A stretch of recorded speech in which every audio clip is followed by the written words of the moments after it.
Wi-Fi Protected Setup, or WPS, is a feature designed to simplify connecting devices to your Spectrum Wi-Fi network. Instead of manually typing in long, complex passwords, WPS allows for quick and easy connections with just the press of a button. WPS works primarily with WPA Personal or WPA2 security protocols, which are the standard security methods used by most modern routers.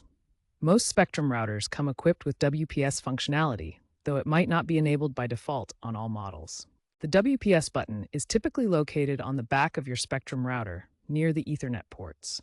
It's usually clearly labeled with WPS text or displays the Wi-Fi Protected Setup logo. Let's take a look at where you can find this important button. To activate WPS on your Spectrum router, press and hold the WPS button for 3 seconds until the light indicator starts blinking. This signals that the router is ready to accept new device connections.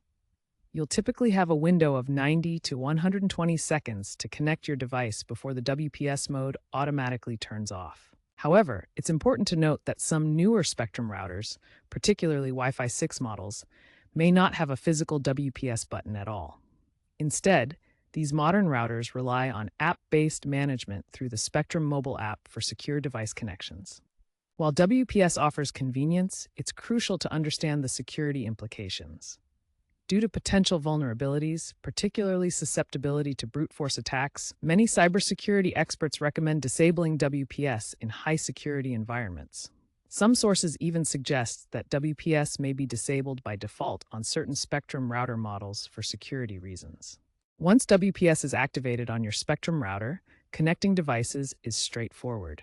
The pairing process happens automatically when both devices have WPS enabled. However, there are more secure alternatives to WPS that are gaining popularity. QR code sharing and Spectrum's mobile app provide enhanced security for connecting devices to your network. Despite its convenience, WPS has significant security vulnerabilities. It's particularly susceptible to brute force attacks, where attackers systematically try different PIN combinations to gain unauthorized network access. The National Institute of Standards and Technology, along with cybersecurity experts, strongly recommend disabling WPS in high-security environments due to these inherent vulnerabilities. If you choose to use WPS, follow these essential security best practices. Enable WPS only when connecting devices, regularly monitor your network for unauthorized connections, keep router firmware updated, and consider disabling WPS entirely for maximum security. Looking ahead, new Wi-Fi standards like Wi-Fi 6 and Wi-Fi 7 are focusing on enhanced encryption and multi-factor authentication. The industry trend is moving away from WPS toward more secure connection methods that better protect your network.